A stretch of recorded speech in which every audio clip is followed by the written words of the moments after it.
Assalamualaikum warahmatullahi wabarakatuh.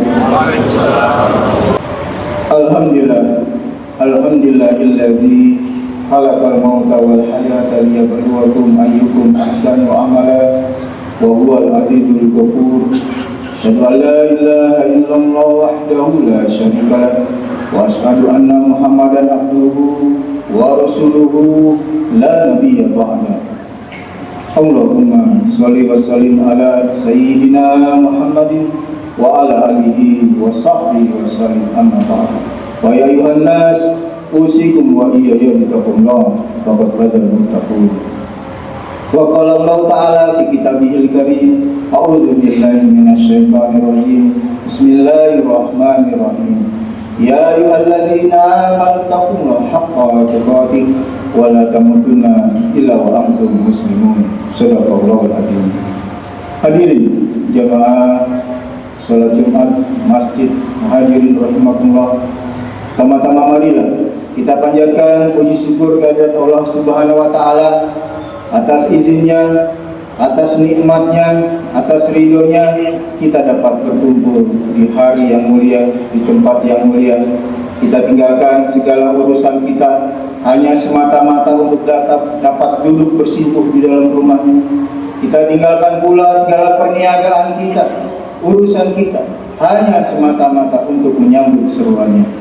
Semoga pekerjaan yang kita tinggalkan hanya untuk dapat duduk bersimpuh di rumahnya menjadi pekerjaan yang senantiasa Allah mudahkan. Perdagangan yang kita tinggalkan, perniagaan yang kita tinggalkan hanya semata-mata untuk menyambut seruannya. Semoga menjadi perdagangan yang Allah berkati.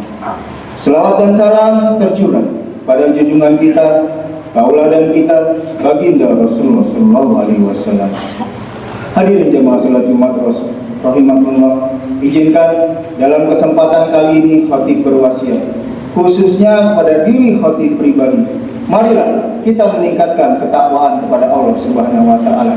Karena sungguh ketakwaan yang diiringi dengan amal-amal kebaikan, amal-amal soleh, ini adalah sebaik-baik perbuatan tatkala kita hidup.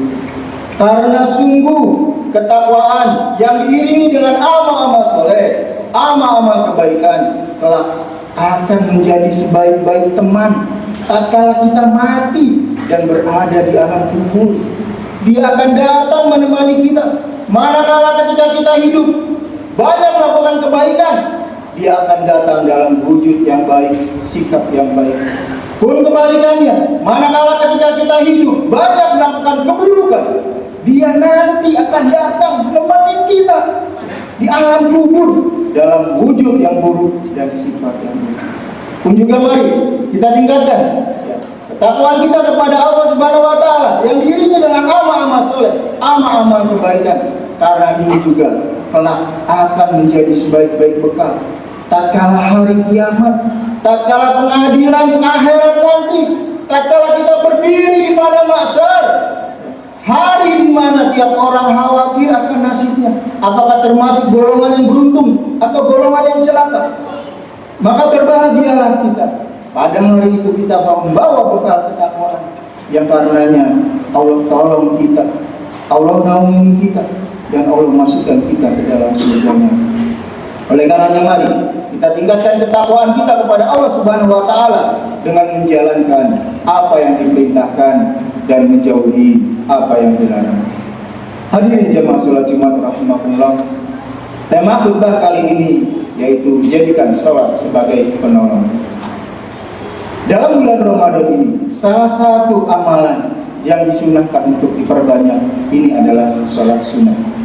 Baik qobliyah, baik ba'diyah, baik tarawih maupun qiyamul lail, kita amat sangat dianjurkan untuk memperbanyak, wabil khusus ya pada bulan Ramadan ini. Berbicara salat ini unik. Unikannya yang pertama, bila perintah-perintah yang lain itu turun ayat berbeda dengan salat. Salat baginda dipanggil oleh Allah langsung.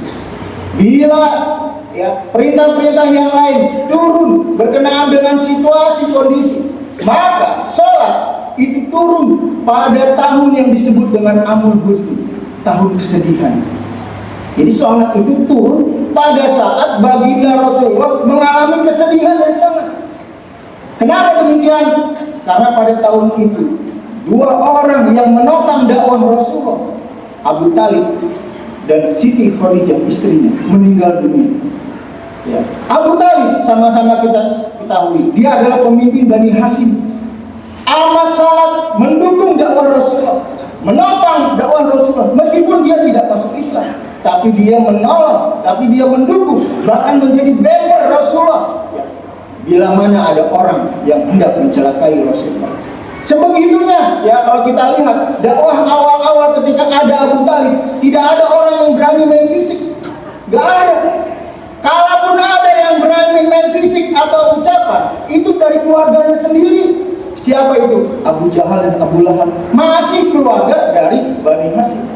Karena memang tabiat orang-orang di sana, kultur orang-orang di sana, apabila kita main fisik ke seseorang laki-laki dari suku yang lain, itu sama saja, ya, sama saja ngajak perang suku tersebut. Mereka tahu itu. Maka dakwah awal-awal Rasulullah tidak ada yang berani untuk mencegah beliau, kecuali tadi dua orang itu, Abu Jahal dan Abu Lahab. Ya. Kalau bahasa kita biarin aja itu, paman sama ponakan berani, bahasanya begitu. Yang lain gak ada yang berani, gak ada yang berani. Mereka menyalip, berani nyolek Rasulullah, sama saja menyolek Bani Hashim secara keseluruhan.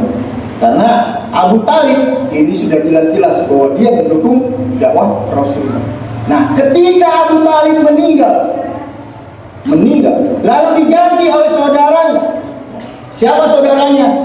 Yaitu Abu Lahab. Abu Lahab ini sama seperti Abu Jahal, menolak dakwah Rasulullah, membenci Rasulullah. Maka ketika Abu Talib meninggal dan digantikan oleh Abu Lahab, jaminan keamanan, jaminan keselamatan, perlindungan yang diberikan oleh Bani Hashim hilang. Gak ada lagi yang nolong Rasulullah, gak ada lagi yang membantu Rasulullah. Bani Hashim sudah ikut apa kata Abu Lahab, sebagaimana dulu Bani Hashim ikut apa kata Abu Talib. Namun sekarang sudah meninggal, diganti oleh Abu Lahab. Abu Lahab membenci Rasulullah, ya, membenci dakwah Rasulullah, maka Bani Hashim pun ikut apa kata pimpinan. Maka dalam keadaan seperti itu, Rasulullah merasa sedih. Siapa yang nanti akan menolongnya lagi? Siapa yang nanti akan menopangnya lagi? Sementara Bani Hashim, keluarganya sendiri sudah membenci. Sementara Bani Hashim, keluarganya sendiri sudah meninggalkan. Sedih Rasulullah. Pun juga dengan Khadijah. Khadijah adalah saudara. Tiap-tiap bisnis, tiap-tiap orang yang usaha itu selalu melalui jalur Khadijah. Ada link ekonomi di sana. Khadijah bisa mengatakan ente macam-macam sama suami aneh. Nah, beda loh nanti dagangannya. Gak berani mereka. Maka ketika Khadijah meninggal pun demikian. Rasulullah sedih. Siapa yang secara nanti finansial akan bantu? Secara kekuatan politik ekonomi yang nanti akan bantu. Dalam keadaan seperti ini, Rasulullah sedih. Ibaratnya sana mentok, sini mentok, oleh kaumnya, keluarganya dibenci sekarang, bahkan diusir. Nah, singkat cerita kemudian setelah ya dalam kesedihan tersebut, ya sama-sama sudah kita ketahui, Rasulullah pun keluar menuju kota Taif, mencoba barangkali di kota Taif, ya dakwahnya diterima. Setelah di kota Mekah, Bani Hashim meninggalkannya dan suku-suku yang lain sudah berani terang-terangan. Yang tadinya sungkan, sekarang sudah terang-terangan. Yang tadinya malu-malu, sekarang sudah membuka diri menyatakan permusuhan kepada baginda Rasulullah SAW. Pergilah Rasul ke kota Taif bersama pembantunya Zaid bin Harithah. Di sana ternyata harapannya berbeda. Justru Rasulullah ditipu, justru ditolak, ya, dicemooh, dipermalukan oleh mereka. Ya, sebegitunya sampai kemudian malaikat yang melihat ya betapa Rasulullah dihina sedemikian itu atas izin Allah, mereka diutus untuk mendatangi Rasulullah. Kemudian malaikat ini bertanya, ya Rasul, ya apa perlu ini gunung? Ya ini gunung, ya, saya timpakan ke mereka ya Rasul. Saking keselnya barangkali ya, saking keselnya, ya Allah Rasul digituin, aduh bahasa. Tapi Rasulullah menolak. Jangan, barangkali nanti di antara anak cucu mereka ada yang akan menjadi pembela agama Islam. Nah, selepas dari Taif, kemudian Rasul ke kebun, kemudian ke lembah, ya, dia ada yang berdiam di lembah selama beberapa hari. Dan setelah beberapa hari, ya, singkat cerita, Rasul pun menyampaikan keinginannya kepada Zaid bin Haritha. Ya Zaid, saya ingin kembali ke kota Mekah. Pembantunya. Lalu pembantunya berkata, ya Rasulullah, bukankah mereka sudah mengusirmu ya Rasulullah? Bukankah mereka sudah tidak lagi mendukungmu ya Rasulullah? Lalu kalau begitu datanglah, coba datang ke keluarga Bani Ashtaq bin Sukaid, ya, ditolak. Datang lagi, ya, mencoba mencari perlindungan, ya, ke keluarga Ashtaq bin Suhaib, ditolak. Kemudian datang lagi ke keluarga Suhail bin Amr, ditolak untuk meminta perlindungan. Dan terakhir ketika datang ke keluarga Al-Mut'im bin Adi, ternyata Mut'im bin Adi menyangkuti. Oke, saya akan memberikan perlindungan kepadamu ya Muhammad. Ini kata Mut'im bin Adi sebagai seorang kafir.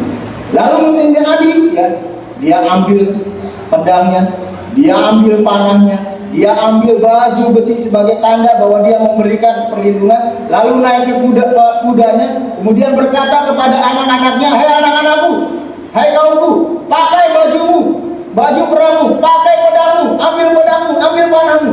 Hari ini aku memberikan perlindungan kepada Muhammad. Singkat cerita, kemudian Rasul dipanggil dan dikawal oleh Mut'im bin Adi untuk masuk ke kota Mekah. Lalu sesampainya di kota Mekah, Mut'im bin Adi berkata, hei kaum Quraisy, hari ini aku memberikan perlindungan kepada Muhammad bin Abdullah. Maka janganlah ada di antara kalian yang mencelanya, karena mencela Rasul sama saja mencela Mut'im bin Adi. Janganlah ada salah seorang di antara kalian yang memusiknya, menghardinya. Aku sudah memberikan jaminan perlindungan kepadanya. Mendengar itu, Abu Jahal kemudian datang. Datang Abu Jahal kemudian mengatakan, hei Mut'im, ente ngasih perlindungan sebagai orang yang ngasih perlindungan kepada Rasul atau sebagai pengikut Rasul, pengikut Muhammad? Lalu dijawab oleh Al-Mut'im bin Adi, aku hanya memberi perlindungan. Kemudian Abu Jahal bilang, kalau begitu kami akan memberi perlindungan kepada orang yang engkau beri perlindungan. Masuk kota Mekah aman, kemudian Rasul pun sampai ke rumahnya. Ya, dalam situasi, ya, sana sini ditolak, dalam situasi sana sini mendapatkan tekanan, kemudian Allah pun memberi hadiah kepada Rasulullah dalam ibaratnya dalam perjalanan siklus kehidupan manusia. Ini adalah situasi di mana Rasulullah ada di titik bawah kehidupan. Ya, ibarat roda kehidupan saat itu Rasulullah ada di bawah, kesana kesini tidak berhasil, kesana kesini ada penolakan.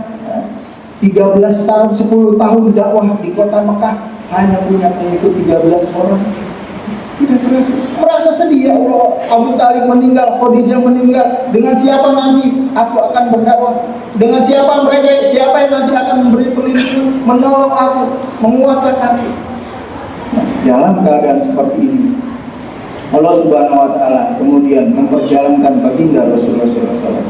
Pertama, diperjalankan dulu ke Baitul Maqdis, bertemu dengan para nabi, para rasul.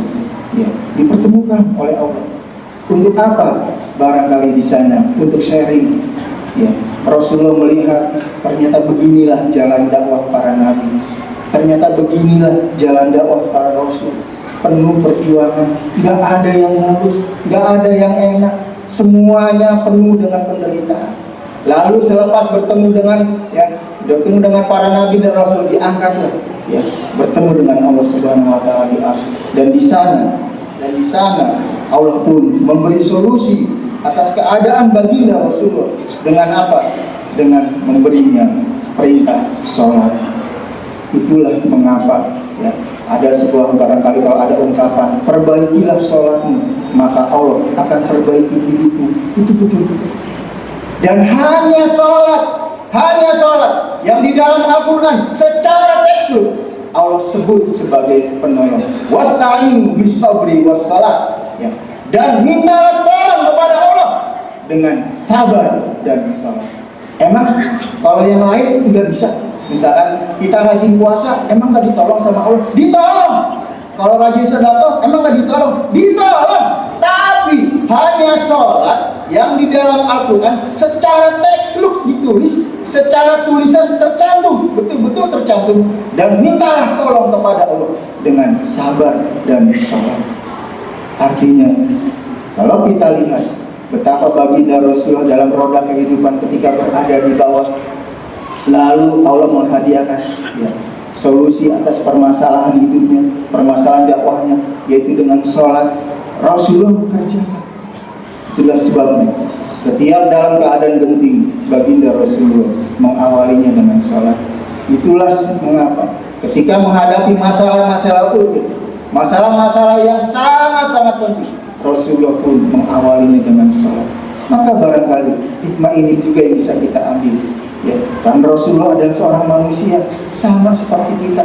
Ya, ketika ditinggal oleh pamannya, ditinggal oleh istrinya, beliau merasa sedih, tidak tahu harus kemana, siapa yang nanti akan menolong. Ya, maka begitu juga ketika kita merasa barangkali roda kehidupan kita ada di bawah, lalu kita tidak tahu, merasa harus kemana. Bisnis kesana mentok, usaha kesini nggak jalan, ya, di kantor dimarahin sama bos, teman-temannya julid mulu, sinis mulu sama kita. Maka jadikan sholat sebagai penolong, persis seperti hanya Rasulullah ketika menghadapi situasi kondisi di mana saat itu rasanya nggak ada jalan keluar, nggak ada jalan untuk membesarkan, mendakwahkan agama ini, maka Allah memberinya solusi dengan sholat. Maka barangkali ini juga yang bisa kita lakukan ketika kita menghadapi situasi-situasi yang dirasa kita dalam keadaan serba tidak tahu, kita tidak tahu apa yang harus kita lakukan, kita tidak tahu kemana harus kita melangkah. Maka kita ingat kehidupan baginda Rasulullah yang menjadikan sholat sebagai penolongnya. Dan betul, ketika selepas dapat hadiah sebagai sholat, Rasulullah pun 4 bulan kemudian itu pun diperintahkan Allah untuk hijrah. Setelah beberapa sebelumnya itu ada namanya Baitul Aqabah. Orang-orang dari Madinah menyatakan masuk Islam. Dakwah di Madinah ternyata tumbuh subur. Sampai kemudian Rasul pun disuruh hijrah ke Madinah, dan di sana Islam semakin jaya. Padahal 5 bulan 6 bulan sebelumnya roda kehidupan Rasulullah ada di bawah. Tapi begitu dapat hadiah dari Allah, disuruh mendapatkan hadiah berupa sholat sebagai solusi atas segala permasalahan, segala kendala yang dihadapi. Rasulullah menjalankan pelan secara pasti. Allah naikkan roda kehidupan. Barangkali ini juga yang bisa kita lakukan. Hadirin jemaah sholat Jumat rahimahullah. Demikian barangkali khutbah singkat yang bisa kita sampaikan. Mudah-mudahan di bulan yang baik, di bulan yang penuh berkah, di bulan yang hari-harinya diisi dengan keberkahan, mari kita isi dengan sholat. Kita sampaikan permohonan kepada Allah. Kita sampaikan segala keluh kesah kita. Kita yakin bahwa sholat sebagaimana janji Allah dalam surat Al-Baqarah ayat 153, ya ayyuhalladzina amanu ista'inu bis-sabri was-shalah innallaha ma'as-sabirin. Hai orang yang beriman, mintalah tolong kepada Allah. Minta tolong Allah yang langsung yang menyuruh. Minta tolong kepada Allah dengan sabar dan sholat. Innallaha ma'as-sabirin. Sesungguhnya Allah bersama orang-orang yang sabar. Maka mari kita jadikan momen ini, bulan Ramadan ini, dengan melalui sholat kita, mudah-mudahan Allah permasalahan yang sedang kita hadapi atau harapan-harapan yang belum terpenuhi bisa Allah segera kabulkan. Barakallahu li wa lakum fil Qur'anil karim wa nafa'ani wa iyyakum bima fihi min ayati wa dzikril hakim. Taqabbal minni wa minkum tilawatahu innahu huwal ghafurur rahim.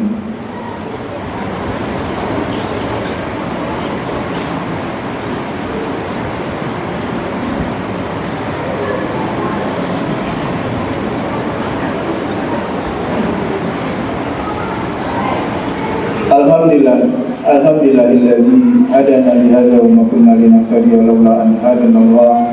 Asyhadu an la ilaha illallah wahdahu la syarika lahu wa asyhadu anna Muhammadan abduhu wa rasuluhu la nabiyya ba'dahu. Allahumma sholli wa sallim ala sayyidina Muhammadin wa ala alihi wa sahbihi wa sallim taslima adada ma ahatta bihi ilmu wa qatta bihi qalam wa ahsahu kitabu wa Allahumma an salatina Abi Bakri wa Umar wa Utsman wa Ali wa anis sahabati ajma'in wa an tabi'in wa tabi'in bi ihsan ila yaumil amma ba'du. Wa ya ayuhan nas usikum wa iyaya bi taqwallah wa lam inna malaikatahu yusholluna 'alan nabi ya ayyuhalladzina amanu shallu 'alaihi wa sallimu taslima. Allahumma ighfir lil muslimina wal muslimat wal mu'minina wal mu'minat al ahya'i minhum wal amwat. Rabbana zalamna anfusana wa in lam taghfir lana wa tarhamna lanakunanna minal khasirin. Rabbana hab lana min azwajina wa dhurriyyatina qurrata a'yun waj'alna lil muttaqina imama.